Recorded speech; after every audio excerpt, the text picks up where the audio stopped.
Hello guys, welcome back to Jai Maa vlog and cooking. अगर आप मेरे चैनल पे नए हैं तो मेरे चैनल को सब्सक्राइब ज़रूर करिए।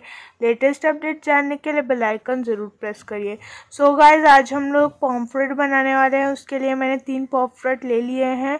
आपको इससे अच्छी तरह क्लीन कर लेना है।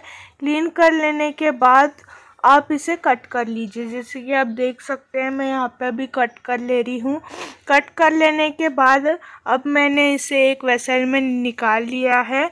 देखिए, मैंने इसे एक वेसल में रख दिया है। वेसल में रख लेने के बाद अब हम इसमें जिंजर गार्लिक पेस्ट ऐड कर लेंगे। देखिए, जिंजर गार्लिक पेस्ट ऐड कर लेने के बाद अब हम इसमें मसाले ऐड कर लेंगे। Red chilli powder, turmeric powder, salt. आप नमक स्वाद अनुसार ऐड कर लीजिए। उसके बाद हमें इसमें हरा धनिया ऐड कर लेना है और लेमन ऐड कर लेना है। अब मैं ये पॉम्फ्रेट और मसाले को अच्छी तरह मिक्स कर लेती हूँ। आपको भी ये मसाले और पॉम्फ्रेट को अच्छी तरह मिक्स कर लेना है। उसके बाद जो हम लोगों ने पॉम्फ्रेट में मसाला लगाया था, अब हमें वो पॉम्फ्रेट में अच्छी तरह रवा लगा लेना है दोनों साइड से। रवा लगाने के बाद मैंने उसे एक नॉनस्टिक तवा में फ्राई करने के लिए रख दिया है। जैसे कि आप देख सकते हैं, हमें इसे अच्छी तरह फ्राई कर लेना है। तो देखिए, मैं इसे अच्छी तरह पहले फ्राई कर लेती हूँ।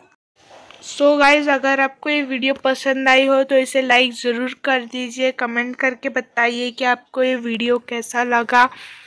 देखिए, हमें इसे अच्छी तरह फ्राई कर लेना है। जब ये एक साइड से पक जाए तो फिर हमें इसे दूसरी साइड से भी अच्छी तरह पका लेना है।